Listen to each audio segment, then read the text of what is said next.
여러분 반갑습니다.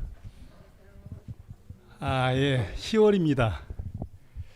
아침에 좀 일찍 일어나서 제가 키우는 강아지를 데리고 아파트 주변 공원을 이렇게 산책하는 게 저는 주말에 좀 낙인데 오늘 좀 의미가 좀 새로웠어요. 왜냐하면 오늘 여러분들과 함께 좀 뭘 말씀을 나누어야겠다는 그런 관련한 내 좀 마음도 좀 정리도 할 겸. 근데 이제 요즘 이렇게 헤드폰을 끼고 제가 좋아하는 음악을 이렇게 들으면서 하는데 이 참 그 유튜브 인공지능이 참 대단합니다. 저의 그 음악 개인적 취향이나 평소 자주 듣는 뭐 보는 그런 것들을 이 알고리즘 쪽으로 해가지고 아주 기가 막히게 이렇게 추천을 해줘요. 오늘 딱 틀으니까 음악을 딱 뜬 게 여러분 10월이면 요즘 어느 생각 10월에 마지막 밤에 마지막 날에가 옛날에 저희 때는 이거였는데 요즘 김동규 노래예요. 예, 10월의 어느 멋진 날에 요즘 10월달 결혼식장 가면 이게 다 결혼 축가입니다. 참 음악 멜로디도 아름답고 가사가 사실은 너무 좋아요. 근데 저는 이 음악이 우리나라 작곡가가 작곡한 노래인 줄 알았어요.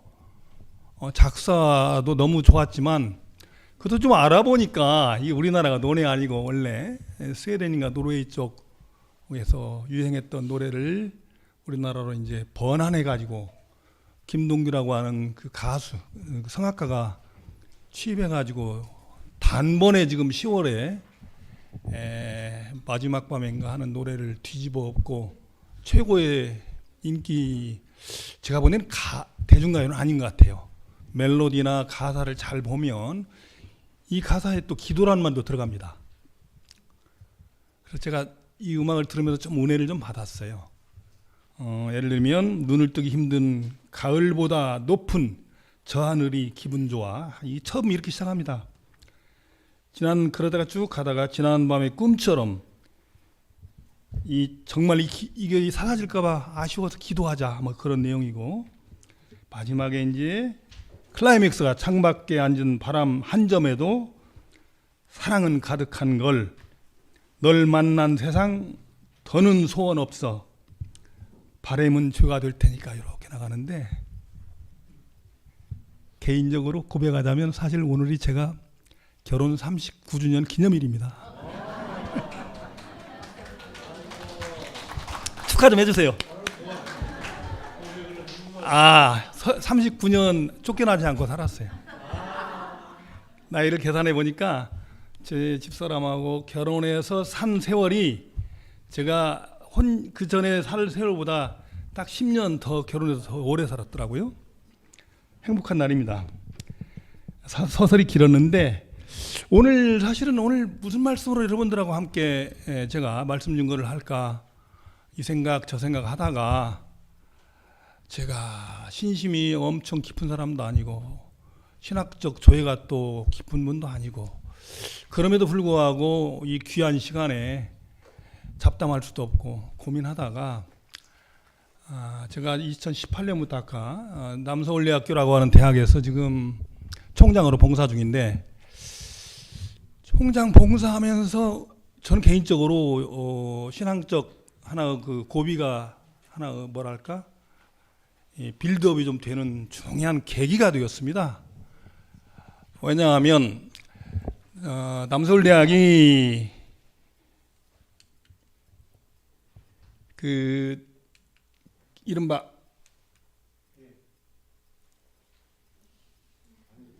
기도하면 올라갑니까? 밑으로 내려야 되는구나. 오케이. 예. 기독교 대학입니다. 우리나라 근데 그 이른바 크리스찬 미션 스쿨들이 보면 여러 가지 종류가 있어요. 특정 종파에서 세운 대학이 있고, 예를 들면 뭐 총신대, 감신대, 뭐 한신대 등등. 그런가 하면 그런 종파에서 설립하지는 않았지만 이 기독교 정신에 바탕한 이른바 기독 대학이라고 하는 부류 대학들이 좀 있어요. 엄밀히 말하면 연세대학교 이화여대도 사실은 지금 이제 기독대학이지 특정 종파에서 한 대학은 아닙니다. 저희 대학도 마찬가지인데 1994년도에 광림교회 장로하시고 아마 아실 분은 아실 텐데 신설동 로타리에 가면 수도학원이라고 있습니다. 우리 설립자신데요. 그분이 본인의 주장에 따르면 대한민국에 자기 제자가 제일 많답니다. 왜냐? 수도학원이 우리나라 원조 검정고시 전문 학원입니다. 자기는 제자들이 몇 명이나 있답니다. 대통령이. 거기 출신 이재명도 검정고시입니다.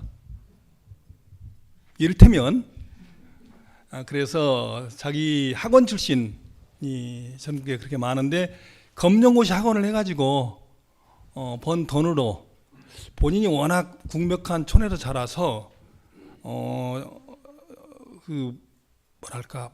돈이 없고 기회가 없고 그래서 제대로 정식 교육 과정을 이수하지 못한 분들의 아픔을 본인이 잘하는 거예요. 본인도 뭐 어떻게 하여튼 겨우겨우 산토끼하고 발맞추던 그 촌에서 태어나가지고 고등학교를 졸업하고도 대학을 진학을 못하고 2년인가를 겨우겨우 하다가 이제 한양대학교 공과대학을 들어가가지고 이 대학 교육 과정을 마치신 분인데 그 아픔을 초중등 과정을 제대로 이수하지 못한 학생들에게 문을 열어주고자 착안해서 만든 게 이제 검정고시 전문학원입니다. 한때 검정고시 전문학원 출신들이 꽤나 많았습니다. 예를 들면 시골에서 무조건 올라와서 뭐 공장에서 일하다가 뒤늦게 학업 과정을 해야겠다 하는 분들은 주경야독으로 검정고시 학원을 다녔거나 뭐 그랬고, 또 일부는 상업학교를 마치고 하는 분도 있고, 그 다음에 또 어떤 분들은 검정고시로 해서 고교 과정의 자기 학교 성적, 내신 성적이 특목고 경우는 내신 성적이 우수한 중간 정도임에도 불구하고 일반 학교로 가면 1등을 할 수 있는 학생들이 꽤 많잖아요. 그분들이 이제 내신 성적을 많이 하기 위한 방편으로 자퇴를 하고 검정고시를 치르는 경우들도 많이 생겼어요. 그렇게 하면 검정고시 출신들은 자기가 획득한 수능 점수하고 비례해서 내신 성적을 하게 하니까, 예를 들어서 특목고, 예를 들면 뭐 대원외고에 반해서 중간 성적 하던 친구가 학교를 자퇴하고 검정고시를 해가지고 수능을 잘 보면 사실은 일반 학교 내신 1등급이 나옵니다. 뭐 그런 방편으로도 좀 이용되기도 하지만 어쨌든 근데 이분이 이제 광림교회 장로신데, 먼저 여러분 아시지만 광림교회가 우리나라 여러 메가처치 중에 하나이고 대부분 메가처치들이 다 좀 보수적이잖아요. 그럼에도 불구하고 이분은 어쨌든 그걸 가지고 뭐 부동산 투기를 하지 않고 새로운 교육 사다리를 놓아주겠다 하는 취지에서 이제 대학을 설립하신 분이어서 1, 2학년들은 전부 다 채플이 의무화 되어 있습니다. 그런데 지금 한국 대부분의 지금 기독교 대학뿐 아니고 모든 대학들이 다 그렇지만 특히 기독교 대학도 역시, 근데 제가 본 데 더 심하게 지금 위기에 처해 있습니다. 일단 학생들을 잘 다 못 채워요. 그리고 오는 학생들의 수준도 좀 많이 낮고, 불교 대학도 마찬가지입니다. 그런데 이제 우리 대학의 경우는 2학년까지는 미션 채플이 의무화되어 있음에도 불구하고 일부 학생들이 이제 국가인권위에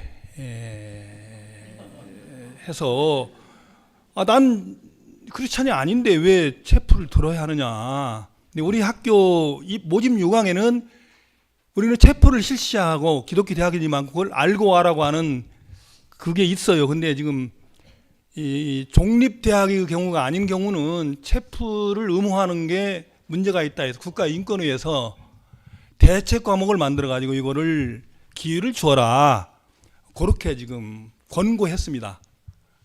근데 지금 기독교 중고등학교는 지금 이 문제는 해결이 됐어요. 왜냐하면 정부에서 지금 고등학교는 본인이 지역 이렇게 해서 할당을 하니까 본인의 의지와 관계없이 기독교 대학이면 기독교 대학, 불교 고등학교, 불교 고등학교로 배정을 받으면 어쩔 수 없이 이제 체포를 들어야 되는, 그거는 문제가 있다 해서 고등학교는 비신자의 경우 비록 미션 스쿨이라 하더라도 체포를 안 들어도 되게 바뀌었습니다. 제가 생각해도 그건 맞는 것 같아요. 왜냐하면 본인의 의지와 관계없이 배정을 글로 됐기 때문에. 근데 대학은 본인이 선택해서 가는 거거든요. 어쨌든 근데 2000년대 이후로 지금 많은, 우리나라도 그렇고 서구도 마찬가지고 지금 탈종교화 시대라고 합니다. 보시면 알겠지만, 예, 특히 2000년도에 한 3년 정도 지속된 코로나, 요게 지금 결정적으로 이른바 탈종교화의 그 계기를 가속화한 계기가 되었다고 합니다. 그래서 인류학자들뿐 아니고 종교학자들도 2020년이 코로나가 발병한 해거든요. 그래서 그걸 흔히 우리가 뭐 BC, AC 나누잖아요. 그 기원 전, 기원 후. 저때 C는 코로나입니다. Before 코로나, After 코로나. 예. 그리고 또 이제 2019년대가 등장한 AI 때문에 요즘은 또 AI 이전과 AI 이후로 인류 문명을 나누어야 한다는 또 주장을 제기하는 설도 있어요. 어쨌든 그렇게 해서 무척 타격이 심한데, 예배를 봐야 하는 어디 교회에 출석을 해서 성당에 이 종교가 지금 가장 타격을 입었다는 게 지금 정설입니다. 그런데 재밌는 건 기독교하고 천주교 감수세가 특히 두드러지는데 불교하고 이슬람교는 그 와중에도 증가세예요. 그 이유는 제가 관련 서적을 보니까 서양 쪽에서 불교 신자가 많이 늘고 있습니다. 근데 서양 쪽에서는 불교가 일종의 치유를 위한 명상, 뭐 이런 쪽으로 이렇게 서양인들은 받아들이는 경우들이 좀 많아요. 그다음 이슬람은 이슬람 교세가 증가를 하면서 이슬람 지역 인구가 폭증하는 것하고 연결이 되어 있습니다. 특히 사하라 산악 이남하고 중동 지역 이 동네는 이른바 인구 증가율이 기독교도가 주류를 이룬 서구에 비해서 매우 증가율이 높습니다. 그 덕을 많이 보는 것 같아요. 종교학자들 분석에 따르면 탈종교화 원인은 뭐 여러 가지 저렇게 지금 이유를 대고 있습니다. 특히 과학적 사고, 합리성 중시, 그다음 개인적 자유와 개인적 영성, 그다음에 디지털화 등으로 인해 가지고 기술 변화, 그다음에 주 5일 근무 정착화, 저것도 큰 타격이라고 하거든요. 왜냐하면 주 5일 근무하고 이틀 연휴를 쉬면 휴일이 이틀이나 되니까 교회 한번 나오기가 더 쉽지 않을까? 그렇지 않답니다. 이게 웬 찬스냐? 2박 3일로 들로산으로 나가는 거죠. 실제로. 그 다음에 이제 종교 간 갈등 심화로 인한 종교에 대한 실망.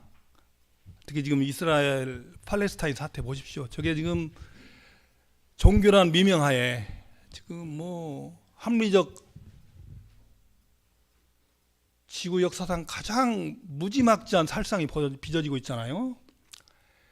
그 다음에 저거는 뭐 성직자나 교회에 있던 추문 뭐 이런 것들 등등을 이유를 대고 있습니다. 혹시 여러분 가나안 성도라는 말 아시죠? 가나안 성도. 저는 이게 신학적 무슨 특수한 용어인 줄 알았어요. 그래서 우리 교회 우리 학교의 목사님한테 아니 가나안 성도라는 말의 어원이 뭡니까 그랬더니 아이 총장님 그걸 모르세요? 가나안 거꾸로 읽으면 안 나갑니다. 교회 안 나가는 성도를 비유적으로 신학생들이 처음에 부르기 시작했답니다. 쟤는 가난한 신학생들 중에 교회를 안 나가는 학생이 많은 거 모양이에요. 그래서 안 나가는데, 안 나갈 거꾸로 읽으면 가나안이고, 저는 정말 저 요르단강 서안에 있는 저 케이넌 밸리 가나안 땅 거기를 지향하는, 비록 교회는 자주 안 나오지만 그런 성도로 이해를 했었어요. 근데 요즘 가나안 성도는 하나 더 세게 읽으면 가나안이잖아요. 나 안 나가로, 그러니까 가나안이잖아요. 가나안, 나 안 가로, 나 교회 안 간다는 거죠. 안 나가가 아니고. 그렇게까지 해석하는 분들도 많은 것 같은데, 성도들이 코로나를 계기로 특히 온라인 예배, 그때 강제적으로 온라인 예배를 하도록 했잖아요. 그게 이제 몸에 배면서 늘었다고 그렇게 통계적으로 지금 나와 있습니다. 특히 저기를 보면 코로나의 종교인이 이렇게 급감을 했어요. 우리나라 경우도 개신교, 불교 다. 이거 추세입니다. 어쩔 수 없습니다. 특히 제가 이런 책 하나 들고 나왔는데, 오늘 사실 저는 이 책에서 영감을 많이 얻었어요. 이게 지금 한국교회 트렌드라고 하는 책을 목회 데이터 연구소라고 하는 데에서 2019년도에 이게 만든 초교파적 일종의 데이터를 기반으로 한국 교회, 선교 등의 도움을 주기 위해서 만든 일종의 단체입니다.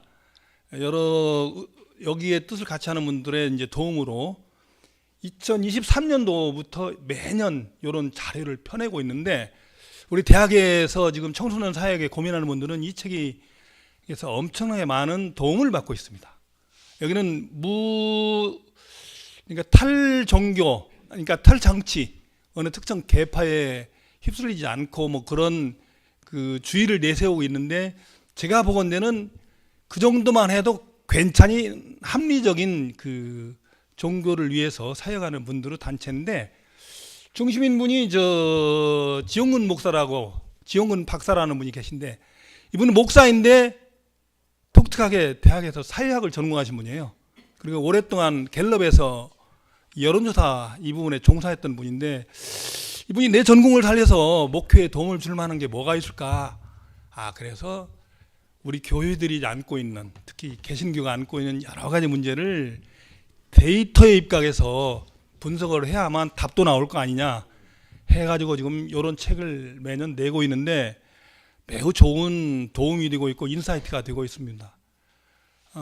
제가 홍 목사님한테도 이거 좀 많이 읽고 참고하시라고 가끔 부담을 주는데, 어쨌든 그렇습니다. 저는 이 책과 그 다음에 이제 종교학자들 분석들, 그리고 우리 학교 사례를 토대로 저걸 많이 고민을 좀 해봤습니다. 근데 재밌는 건 지금 갈수록 2030 그리고 어린 세대들의 그 크리스찬이 줄고 있습니다. 그러다 보니까 전반적으로 기독교인 숫자가 감소하는 와중에 고령화 사회가 되니까 전체 크리스찬 중에 60대 이상의 인구는 비중은 늘고 있어요. 그런데 2030 이하는 급격히 감소하고 있습니다. 여기 자료를 보시면 나오는데, 이게 보시면 이게 지금 60대 이상 비율입니다. 2050년까지 토대를 지금 현재 추세를 가지고 쭉 전망을 해보니까 이렇게 60대 이상 비율이 이렇게 늘고 있습니다. 여기는 청소년 2030인데 여기는 쭉 줄고 줄은 만큼 여기가 늘었어요. 그러니까 이게 무슨 얘기냐면, 교회가 이제 경로당으로 변모하고 있는 겁니다. 우리 이일영 선생님 부담 갖지는 마시고 특히 그러다 보니까 이제 학교, 저 같은 대학생들 대상으로 선교를 해야 되는 입장으로 보면 이게 지금 남의 일이 아닌 거예요. 우리 교회 일이기도 하고 한국 기독교 일이기도 하지만 지금 기독교 대학들의 경우가 모두 닥친 문제이기도 합니다. 이게 이렇게 감소한다는 겁니다.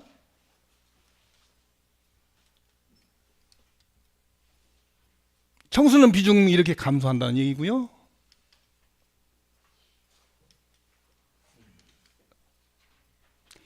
이렇게 60세 이상 비중이 늘고 있다는 겁니다. 그런데 기독교가 그나마 감소세가 한국은 좀 덜한 편인데 유럽은 거의 이제 끝판으로 치닫고 있는 것 같아요. 이미 다들 아시는 얘기지만 보면은 저게 지금 그동안 언론에 보도됐던 내용들에서 제가 뽑은 내용들입니다. 영국이나 네덜란드, 벨기아 등의 교회 출석률이 10% 미만밖에 안 됩니다.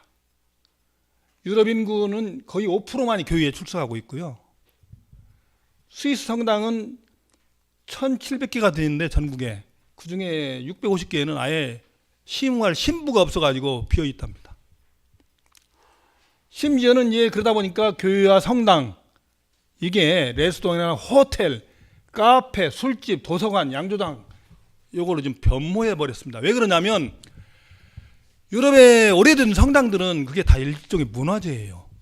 근데 이거를 보수하고 유지관리비 하는 비용이 엄청나게 들어갑니다. 이렇게 우리 대충 학고방으로 지은 성전 교회들이 아니에요.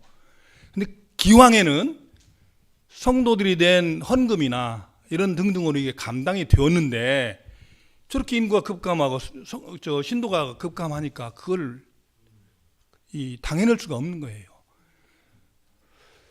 그 다음에 독일은 3만 5천 개 교회 정도 3분의 1이 지금 문 닫기 직전이고 기독교 500년 전에 종교개혁의 그 발상지였던 독일이 저 정도입니다. 제 아래 하나 좀 유튜브 잠깐 좀 틀어봐 주실래요? 한 1분만 봐드릴게요. 교회가 없는 유럽의 풍경은 상상하기 어렵습니다. 좀 과장해서 말하자면 유럽에선 500년도 안 된 교회는 오래되었다고 치지도 않습니다. 이런 전통 넘치는 교회들이 수십 수백 개씩 들어서 유럽의 도시들을 더욱 고풍스럽게 만들죠. 하지만 오늘날의 유럽의 이 교회들은 점차 해결하기 어려운 무거운 짐이 되어가고 있습니다. 유지하자니 보수비가 너무 많이 들고 방치하자니 도심의 미관과 안전을 해치는 흉물이 되니 말입니다. 유럽에 이런 문제가 생긴 건 신자가 대폭 줄었기 때문입니다. 그래서 이는 단순한 교회의 존폐 문제가 아닙니다. 이를 분석한 미국의 대표적인 전국지인 USA 투데이는 유럽에서 교회가 죽어가고 있다며 더 이상 유럽을 기독교 국가라고 말하기 어려워졌다고 진단하고 있습니다. 오랜 세월 기독교의 중심지였던 유럽에 무슨 일이 일어나고 있는 걸까요? 유럽에선 워낙 오래된 교회가 많다 보니 웬만해선 보호 대상인 유적지로 지정되지도 못합니다. 많은 교회는 전적으로 교인들의 헌금에 달려있죠. 옛날처럼 특정 가문의 전폭적인 후원을 기대할 수 있는 시대도 아니고요. 그런데 교회 예배 참석자가 고작 노인들 30-40명뿐인 교회가 수두룩합니다. 인구가 적은 시골로 갈수록 이 문제는 더 심각하죠. 대부분의 이 역사적인 교회 건축물들은 50년마다 대대적인 복원공사가 필요합니다. 이 비용을 감당할 수 없게 된 유럽의 교단들은 교회 건물을 잇따라 민간에 내놓고 있죠. 구글에 잠깐 검색만 해봐도 부동산 중개업소에 매물로 올라온 교회가 수두룩합니다. 성스러운 교회를 거주지로 개조하면 천국을 맛볼 수 있다며 교회 매입을 부추기는 달콤한 광고도 적지 않죠. 매각된 교회는 서점, 카페, 레스토랑, 아파트, 호텔, 유치원, 극장, 박물관 등 다양한 용도로 사용되지만 때론 매우 불경한 장소로 쓰이기도 합니다. 신성시 되던 교회가 하루아침 사이에 나이트클럽이나 스트릿바로 변신하기도 하죠. 독실한 신자들의 비난을 감수하지 않을 수 없을 만큼 유럽의 많은 교회가 다급한 처지라는 뜻입니다. 영국의 성공의 교회는 총 16,000개 정도 됩니다.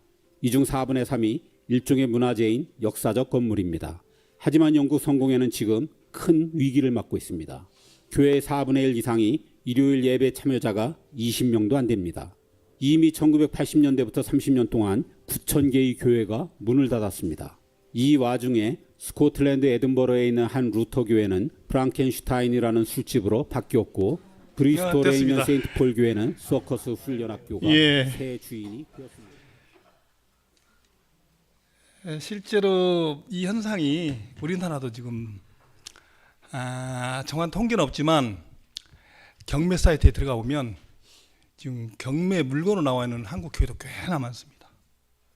그런데 일부는 교회가 지속적으로 성장할 것으로 잘못 예상하고 교회의 재정적 여력을 초월하는 은행 대출을 받아가지고 성전을 크게 지어놨어요. 나도 이렇게 만들 거야. 나도 충영교회 만들 거야. 예를 들면 뭐 광림교회 만들 거야. 세문안교회 만들 거야. 아니 저 순복음교회 만들 거야. 그런데 그게 안 되는 거예요. 근데 교회라고 은행에 이자 돈 안 낼 수 없잖아요. 그래서 뭐 석 달에 한 번씩 성전 모금을 위한 부흥회를 하고 난리를 치지만 도저히 안 돼서 이제 매물로 경매로 나오는 겁니다. 그게 공공연한 비밀입니다. 너무 우울한 얘기 같아서 미안한데, 여기 보면 이거 재미있는 통계인데, 이게 지금 글로벌 시어 크리스찬과 지역별로 이 전 세계에 크리스찬이 인구가 차지하는 비중인데, 유럽이 이렇게 제일 크다고. 아시아는 올라가 조금. 여기 그나마 요거 시대에서 가장 큰 나라 중에 하나 한국이에요. 라틴 아메리카도 여기는 이제 가톨릭이 많아가지고 여기는 제한을 안 하잖아요. 그 덕을 많이 모아서 그나마 유지하고 있습니다. 중남미 국가들은. 그런데 애를 다 낳잖아요. 중동. 재밌는 건 아프리카 국가예요. 여기는 이슬람도 들지만 인구 증가율이 높은 인구. 그리고 지금 우리나라 교회들이 가장 많이 해외 선교사에 하는 집중자. 그 아마 영향도 받은 것 같아요. 아까 그 동영상으로 봤던 내용을 지금 사진으로 제가 한 건데, 교회 건물이 천정이 높잖아요. 그래서 뭐 카페나 여기는 스케이트보드장 이런 거 하나 좋은 내부 구조랍니다. 여기는 이제 서커스 훈련장입니다. 천정이 높으니까 일반 건물은 못해요. 북카페 뭐 이런 거. 여기는 복합한다고 해서 호텔로 만들었어요.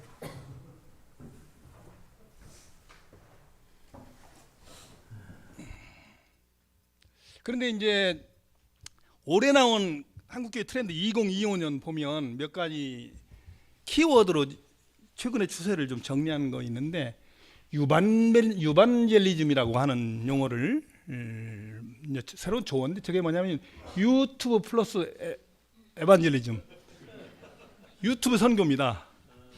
근데 저게 지금 매우 예배를 대체하는 의미도 있지만, 일부 종파들은 지금 선교 사역의 유튜브가 매우 유용하다 해서 정말로 다양한 컨텐츠로 지금 유튜브를 하고 있습니다. 우리 교회도 뭐 거기에는 못 미치지만 유튜브 올라온 거 보면 지금 조회수가 좀 늘고 있더라고요. 근데 그러니까 기독교 신앙성의 미디어 영향이 매우 급증하다는 겁니다. 뭐 과거처럼 뭐 개인적으로 어디 신방을 하거나 뭐 이래 가지고 하는 것보다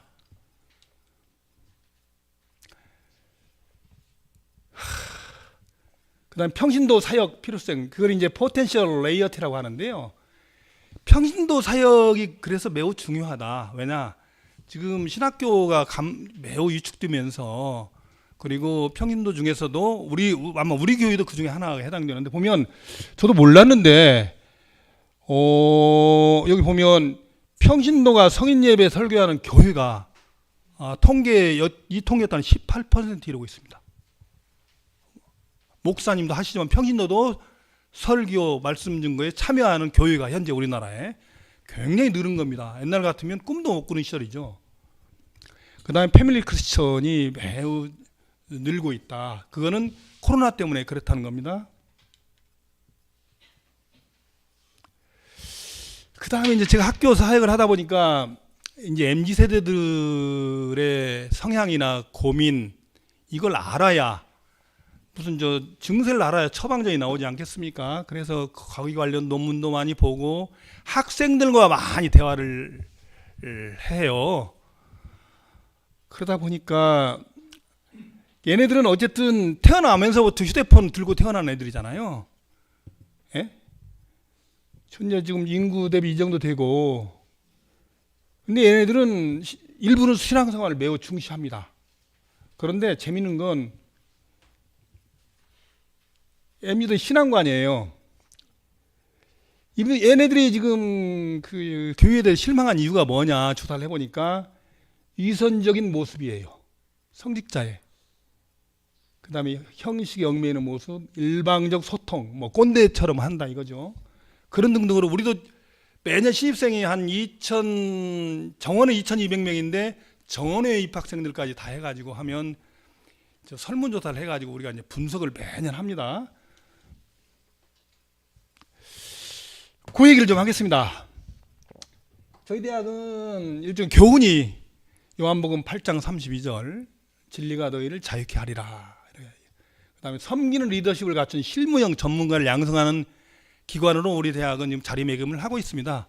대학은 크게 엄밀히 나누면 두 개로 나누거나 하이브리드 대학으로 나눌 수가 있어요. 하나는 연구 중심 대학, 그러니까 전문적인 연구자를 양성하는 대학, 서울대를 비롯한 일부 대학들. 그 다음에 이제 교육 중심 대학, 사회에서 요구하는 실용적 학문을 가르쳐 가지고 내보내는 대학. 그런데 서울대학의 경우 아쉬운 게 참 많아요. 서울대학 교수님 하신 분들 계신데 죄송합니다만, 저도 남쪽에 있는 서울대학 총장입니다. 연구 중심 대학이라고 하는 게 사실은 정말로 전문 학자나 그리고 심층적 학문을 연구해서 사회에 기여할 수 있는 그런 분들을 양성하기 위한 대학인데, 우리나라는 순수한 의미의 연구 중심 대학은 사실상 없는 거나 마찬가지예요. 왜냐하면 연구 중심 대학들은 대개 학부는 규모가 크지 않고 석박사가 더 큰 미국의 이른바 그 아이비리그 대학들이 되게 그렇죠. 근데 서울대의 경우는 석박사 과정 학부생들도 굉장히 많아요. 그리고 지금 현재 서울대 학부생들의 경우 연구를 하겠다고 들어오는 애들보다 문과 같은 경우들은 로스쿨을 가겠다는 학생, 아니면 무슨 각종 고시를 하겠다는 학생, 그다음에 나머지는 저희 때는 안 그랬는데 지금 보면 의과대학 의치 한약수 쭉 돌아가지고, 의치 한약수란 말 아시죠? 이과 계열은요 의대, 치대, 한의대, 약대, 수의대 등등을 다 하고 관동대 의대 마치고 서울공대 전정학부를 들어오는 시대가 됐습니다. 저는 뭐 그게 나쁘다고는 보진 않는데, 사회적 맨파워의 효율적 배분이라는 측면에서 수능 한 개 틀려가지고 땅을 치고 후회하고, 두 개 틀려가지고 서울대 의대 못 가고 어디 가고 뭐 요런 게 했던 그 우수한 두뇌들이 전공의가 돼가지고 전문의가 돼가지고 쌍꺼풀 수술하고 있는 게 이게 맞는 거냐. 의과학자 쪽으로 나가서 뭐 하는 분야도 많은데, 근데 결국은 뭐 평생 주기 소득이라고 하는 게 무서운 거여서 이게 자본주의 국가이기도 하고, 그러다 보니까 서울대학 경우도 사실은 학문 중심 대학, 연구 중심 대학을 지향한다고 말은 하지만 전문적 용어로 하면 피더 대학으로 지금 사실상 전락하고 있는 게 사실입니다. 피더 대학이 뭐냐면 미국 석사 박사 과정으로 피더 인력을 제공하는 대학입니다. 서울대 뭐 정치교육학부 교수 하던 분의 말씀을 들어보면 1학년 신입생 중에 학문을 하겠다는 애들은 한 명도 없답니다. 우선은 로스쿨을 가거나 아니면 외무고시를 보거나 행정고시를 보거나 뭘 3, 4년 가면 한 몇 명이 나오는데, 걔들은 그 과정에서 조금 늦어져 가지고 군대를 연기하기 위한 목적으로 대학을 온다는 거예요. 정말 하겠다 해서 나는 연구자가 되겠다 온 학생은 거의 없고, 그러니까 그렇게 하다가 결국은 군대를 2년 유예하려고 석사 들어온 그 학생이 교수가 보면 이뻐 보이겠어요? 그나마 석사 마치고는 미국으로 유학을 가는 겁니다.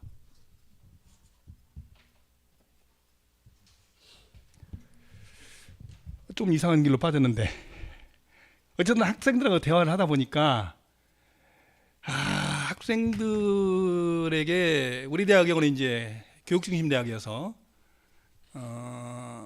사회적으로 필요한 전문 인력을 잘 가르치는 거하고, 그 다음에 저는 중점적으로 고민했던 게 뭐냐면, 어쨌든 기독교 대학이니까 이 학생들에게 어떻게 하면 하나님의 말씀을 좀 더 가까이 접하고 하나님에 대해 눈을 뜨게 할 것인가. 밑에 가면 이제 통계가 하나 나오는데요.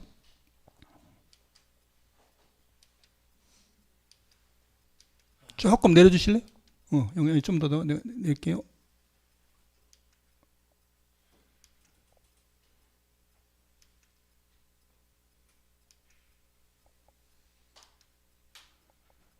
오늘 제가 먼저 보여드리겠습니다. 우리 대학교 입학 당시 기독교 학생 비율인데요. 보면 알지만 사회적 현상과 똑같습니다. 그나마 다른 데보다는 기독교 학생들이 많이 온다고 생각을 하는데, 기독교 학교이기 때문에 지속적으로 저렇게 감소하고 있어요. 올해는 이 17.79%밖에 안 됩니다. 그런데 제가 보여주기, 근데 요게 중요합니다. 사실 뭐 제가 좀 우리 학교 자랑을 좀 하려고 그러는데, 그렇게 감소 추세인데 캠퍼스 세례자 수가 지금 늘고 있어요.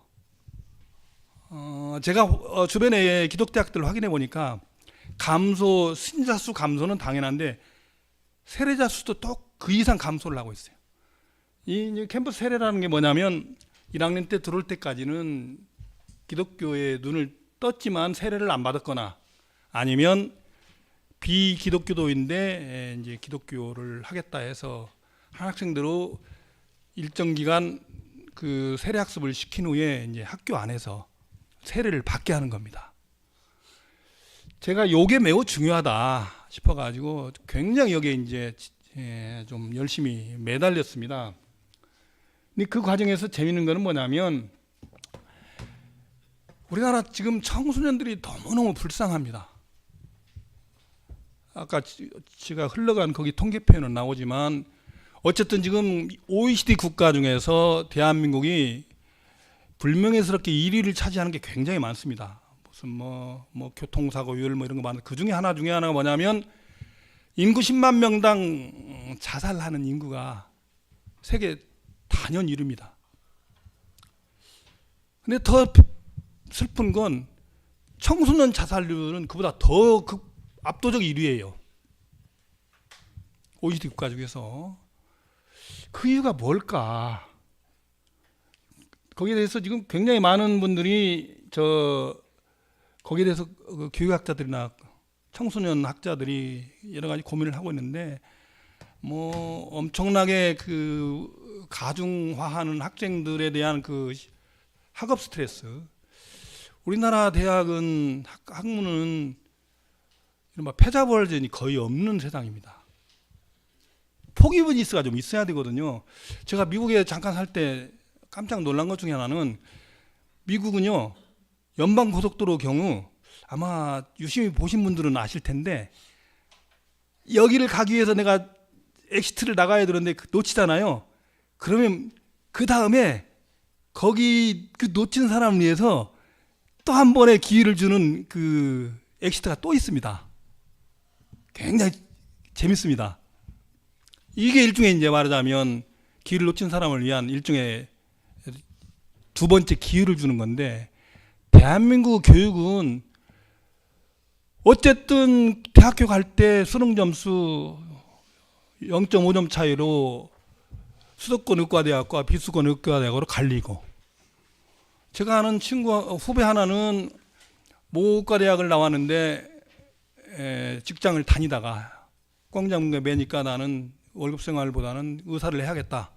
나와가지고 봤는데 어느 의과대학을 나왔는데 거기 나와서는 10년 내의 소득이 안 되겠다 해서 의대생 의과를 10년 만에 다시 대학을 들어가 놓고 다시 재수를 해가지고 반수를 해가지고 한 단계 업그레이드된 의과대학으로 가더라고요. 그랬더니 그렇게 하면 이 자기가 뒤늦게 의사로서 출발한 갭을 벌충하는데 훨씬 1년 고생한 걸 만회할 수 있다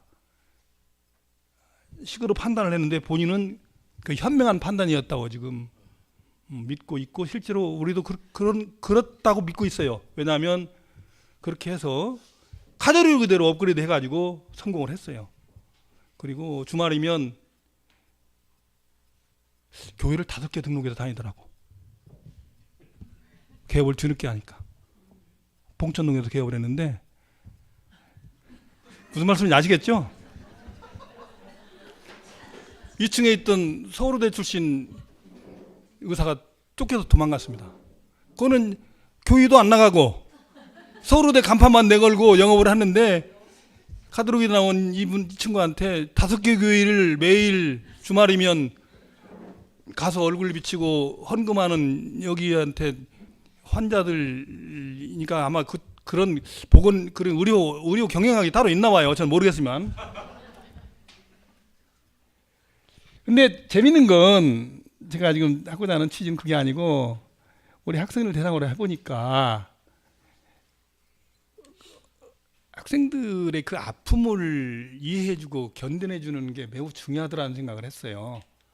왜냐하면 그 이유 중에 하나는 여기 지금 우리 대학 때도 뭐 이런저런 교회 활동을 하신 분들 있고 하실 텐데 우리 학생들을 대상으로 그냥 복 받고 뭐 천당 가는 그런 복음을 해주는 게 사실은 무슨 의미가 있느냐 해서 고민을 해서 어떻게 하면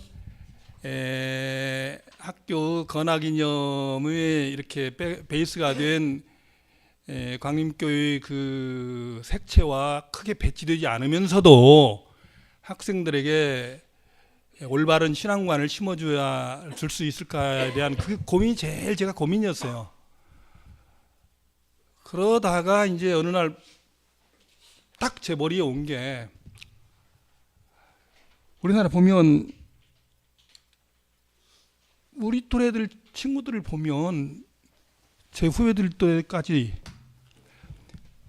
대학 때 최선봉에 서서 민주화 운동을 했던 친구들 중에 우리가 보기에도 기독교 운동했던 친구들도 마찬가지였고 우리 이제 예를 들면 개인적 구원과 사회적 영성의 조화가 좀 잘 되는 것이 중요하다는 생각을 저는 끝까지 놓지 않으려고 했던 사람인데 무슨 소리냐?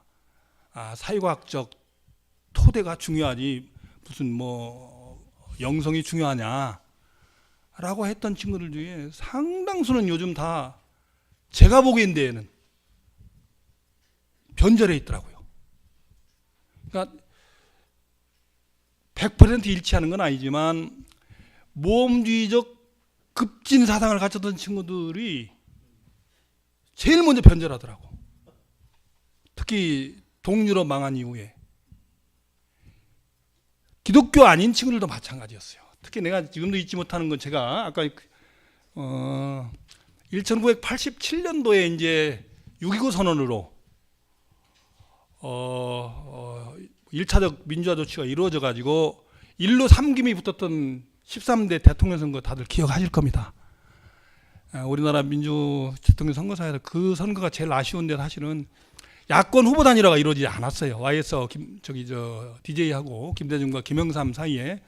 그래서 제야가 나뉘어졌어요. 한쪽은 김대중을 밀자는 비판적 지지파하고 한쪽은 상대적으로 좀 보수적이지만 그래도 깨끗한 YS를 밀자고 하는 후보 단일화파하고 그 다음에 이제 민중당파가 있었는데 선거 끝나자마자 다는 아니지만 대부분이 후보 단일화파들이 당시 그 민자당으로 대거다 입당을 했습니다. 근데 입당 전에 뭘 만들었냐 이분들이 민중당이라는 걸 창당했어요. 여러분 아실 만한 분들 좀 대좀 여기 있습니다. 이재호, 김문수, 장기표, 정태현, 차명진, 김성식, 이매규, 김성식, 제가 다 아는 분들이에요. 이분들이 당시로서는 정말 선도투쟁 제일 앞장서고 했던 분들인데 하루아침에 민중당이라고 해가지고 정말로 괜찮은 분들 다 끌어다 모아놓고는 거기는 그냥 팽개치고 자기들만 다 보수정당에 입당을 해버린 겁니다. 그때 많은 분들이 좌절하고 뭐 그랬던 시절이었는데, 그 다음 또 하나 중에 여기 아니 저 아까 그 페이지에 올려주세요. 주사파들 있잖아요. NL층의 주사파들 중에 아는 분들 알겠는데 강철 김영환이라고 있습니다. 북한에 가가지고 당시 김일성도 만나고 했던 친구예요. 서울대법대 82학번입니다. 요즘 제일 유명하다는 그 서울법대 82학번 그 하도 그래서 뭐 별명이 똥파리라고 그러는데 하도 많아서 뭐 나경원, 원희룡 다 82학번들입니다. 그 중에 운동권의 리더였는데 강철 서신이라고 하는 주사파 일종 교과서, 이게 북한에 대남방송 녹취해가지고 이렇게 그 주체사상 그 책입니다. 거기에 자기 좀 저기도 덧붙이고, 이 친구 가서 김일성까지 만나고 또 혁명장군도 받아왔어요. 또 다시 이쪽으로 왔습니다. 그래서 서해안으로 돌아가지고 다시 활동을 하다가 동구권 무너지니까 제일 먼저 전향을 했어요. 지금 뭐하냐? 탈북 주민들 뭐 이거 앞장서서 한다고 하는데 사실상 전광훈보다 더한 보수우파가 돼 있어요. 그리고 그 친구들 중에 대부분이 지금 다 이 정부에서 중용되고 있어요. 나는 그분들이 안타까운 건 뭐냐면 인간에 대한 사랑, 애정 이런 것보다는 급진적 혁명, 그다음에 막시즘에 바탕한 이론 무장이 중요하고, 그리고 그게 지금 가장 혁명 투쟁을 하는데 필요하다고 주장했던 친구들이 나중에 제일 먼저 바람이 불리니까 제일 먼저 꺾고 전향하는 걸 보고, 야, 이게 아니다. 그래서 우리 학생들한테 그런 부분에 대한 인식을 깨우쳐주는 게 이전에 이웃에 대한 사랑, 우리 나사렛 예수의 사랑, 고통을 함께하는 그런 그 일종의 애린 사상, 이런 걸 깨우쳐주는 게 매우 중요하다는 생각을 해서, 또 학생들은 그런 쪽으로 접근하는 것에 대해서 거부감이 별로 없어요. 그래서 저는 지금 오늘 주장의 그 핵심이 뭐냐면, 우리가 목적을 달성하기 위해서 이론적으로 급진적 이론을 내세우거나 거기에 따라오지 못하는 부류에 대한 비난, 이게 중요한 게 아니고 근본적으로 사랑, 봉사, 그다음에 연민, 함께하기, 이런 부분에 대한 깨우침이 우리도 중요하지만 젊은이들을 대상으로 기독교 선교 사역을 하는 데에도 매우 유용하고 중요하다. 그런 걸 함께 고민해 봤으면 하는 그런 생각입니다. 저희 대학은 봉사 인증 졸업제라고 하는 걸 하고 있어요. 개교 이후에 한국 대한적십자사하고 우리하고 협약을 맺어가지고 졸업할 때까지 65시간 봉사 시간 학점을 다 취득을 해야만 제 명의의 졸업장이 나갑니다. 졸업장을 2개 받아요. 적십자사 총재, 지금 이름이 바뀌었습니다. 회장으로. 그분이 주는 봉사 인증 졸업장하고 제 졸업장 2장을 받는데, 우리 학교 졸업생들은 그게 없으면 졸업을 못합니다. 학점 다 이수해도 그걸 마저 이수를 해야만, 졸업하고 난 뒤에도 봉사 점수를 다 채워야 졸업장을 한 학교회라도 받습니다.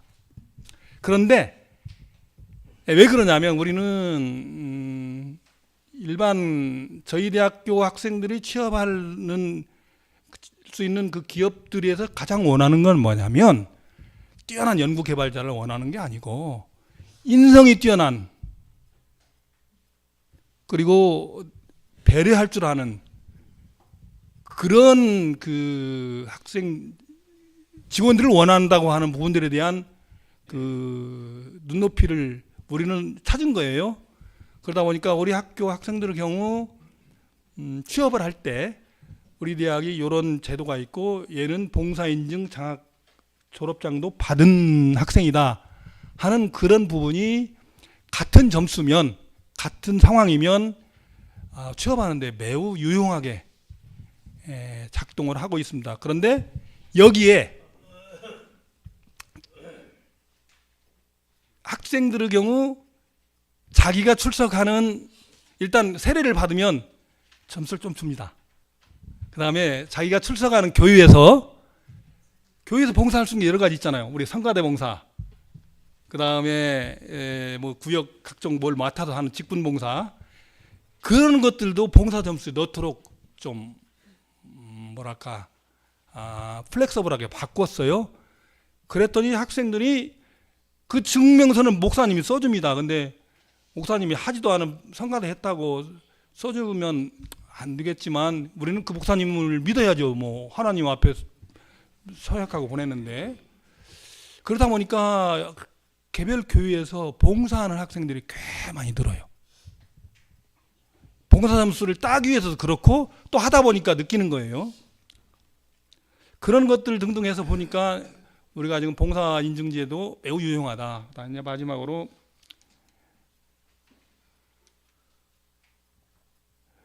우리 대학 자랑 하나만 더 하겠습니다. 세례자고 우리 학교는 개교일에 지금 교직원 중 직원들은 매일 근무 시작 20분 전에 우리 예배실에 모여서 경건 예배라는 것을 지금 하고 있습니다. 뭐냐면 성경 한 장씩을 매일 교독을 하고 교목실장님이 거기에서 간단한 말씀을 나누시고 마치는 건데, 저게 이제 문제가 됐어요. 노동조합이 8시 40분에 출근해가지고 저걸 들으라고 하니까 우리 2시간 초과 시간에 근무시키는데 말이 안 된다. 과거에는 저기에 대해 이 얘기를 못했는데 들어보니까 말이 돼요. 그래서 이제 제가 부임한 이후로 좀 바꿨습니다. 어떻게? 9시부터 시작한다. 대신 각 부서에 15분 동안은 당직자 하나만 남겨두고 참석해라. 그러니까 근무 시간을 할애해서 하는 거죠. 초과 근무를 시키는 게 아니고. 그렇게 해서 지금 전환을 냈어요. 그랬더니 이제 전 노동조합이 수용을 했습니다. 근데 재미있는 건 성경 66권 다시지만 구약 929장, 신약 206장 합계하면 1189장입니다. 성경이. 매일 한 장씩 읽으면 1년에 매일 하루 한 장씩 읽으면 한 3년 2개월이면 제가 알기로 3년 3개월이면 일이 통독을 할 수가 있어요. 근데 대학의 경우는 토요일 일요일 없고 그 다음에 공휴일 쉬고 하니까 평균 249일 내지 250일 가능하더라고요. 그래서 1189를 249로 이렇게 환산해 보면 통상 한 4년 7개월이면 성경 전체 통독이 끝나는데 개교일에 지금 벌써 6회 통독을 했고 완독을 했고 돌아오는 12월 17일이면 또 한 번 지금 요한계시록 20장 마지막 합니다. 그럼 하면 우리 학교 때 하듯이 이렇게 책거리 하잖아요. 책을 하나 떼면 꽤나 의미 있는 행사를 해요. 개인적으로 저는 이 행사를 통해서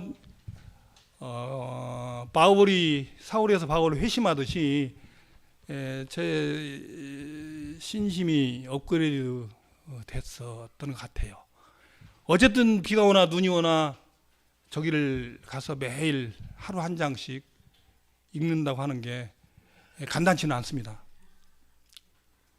지금 이사야서 지금 끝나가지고 지금 저기까지 갔어요. 히브리서 넘어까지 갔는데 처음 한 번 일 할 때는 저는 뭐 3년 넘게 징역 살은 적이 없어가지고 저희 친구 중에 기독교 운동하다가 징역 살은 친구들은 그 안에 들어가서 처음으로 성서 본 애들이 많아요. 오래 사는 친구들은 거기서 성서 완독을 몇 번씩 하고 나오기도 하고, 다 은혜 입고 나중에 그쪽으로 전공을 바꾼 친구들 꽤 많고, 우리 권진관 형님 경우 제가 여쭤보지는 않았는데, 저희 때 그 세문안교회가 꽤나 셌습니다. 권진관 형제님도 대학 때 전공은 사회학을 했는데 신학으로 바꿔서 유학을 가셨잖아요. 그런 경우도 꽤 많아요. 근데 저 경우도 이걸 하면서 성서 말씀, 뭐 문자 우선주의는 제가 절대 신뢰하지는 않지만 그래도 성서 안에 답이 있다. 그리고 직원들도 대충 와서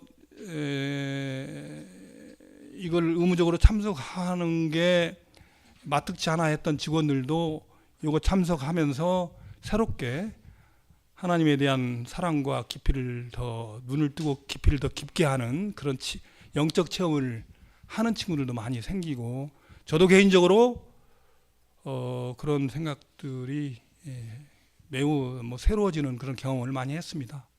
아마도 제가 2018년도에 천학 피지한 제가 남서울대학에 가서 이런 일을 하게 된 게 아마 그런 하나님의 배려나 은혜 덕분이 아닌가 저는 스스로 그렇게 느끼고 있고요.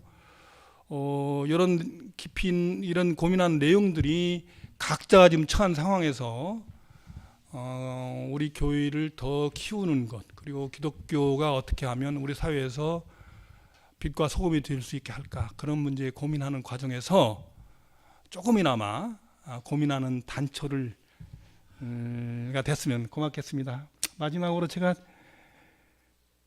오늘 데살로니가 전서인데요. 제가 제일 좋아하는 성경 구절이 여러 개 많이 있습니다만, 우리 한국 사람이 제일 좋아하는 성경이 뭔지 아세요? 여러 버전이 있는데 여기 보면 나옵니다.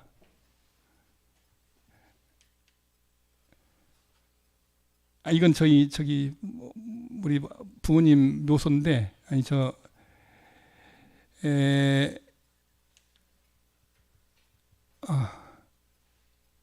이겁니다.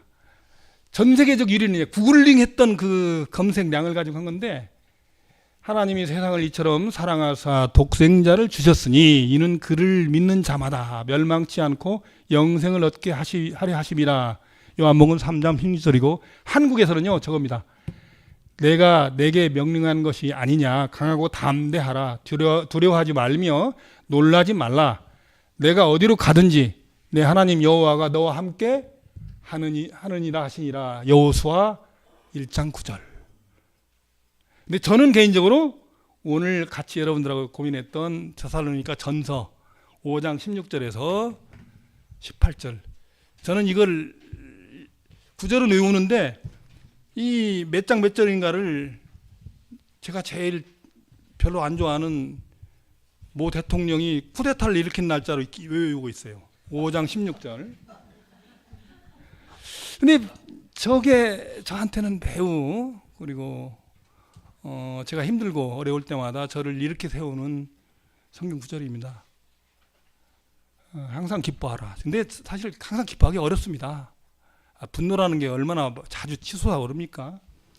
끊임없이 기도하라. 근데 저게 답이 있는 것 같아요. 기도라는 게 다른 게 아니고요, 걸어다니는 것도 기도일 수 있고요, 여러분들하고 이렇게 함께 고민하는 기도라고 저는 생각을 합니다. 근데 모든 일에 감사하자는 거, 사실 그게 감사라는 게 뭘 꼭 이렇게 나누고 베푸는 게 감사가 아니고, 내가 오늘 하루 이 자리에 서 있게 해준 것, 그리고 하나님에 대해서 눈을 뜨게 해준 것, 그리고 내세에 대해서 우리가 고민하지 않도록 해준 것.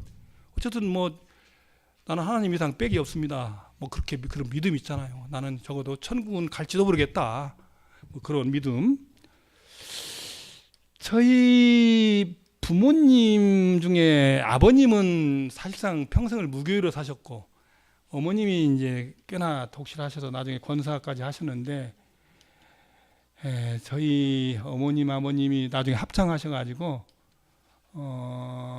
지금 천안에 있는 풍산공원묘원에 묻혀 계십니다. 저희 아버님이 돌아가셨을 때 가장 기뻐하신, 아버님 돌아갈 때 어머님 기뻐하셨다고 합니다. 왜냐, 목사님 기도하에 숨을 거두셨거든요.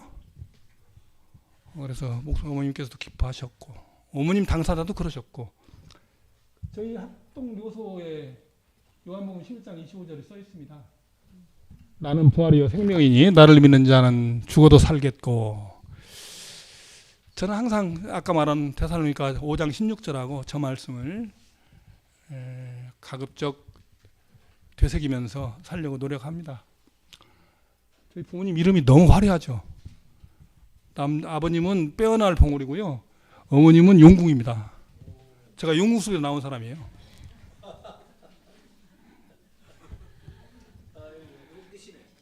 아마 부모님께서 저 공원묘원이 천안에 있어요. 아마 하늘에서 저를 보살피다 아무런 인연이 없는 천안 땅으로 저를 불러주신 거 아닌가 그렇게 느끼고 있습니다. 여러분 별것도 아닌 저의 이런저런 고민을 두서없이 함께 나눠줘서 고맙습니다. 감사합니다.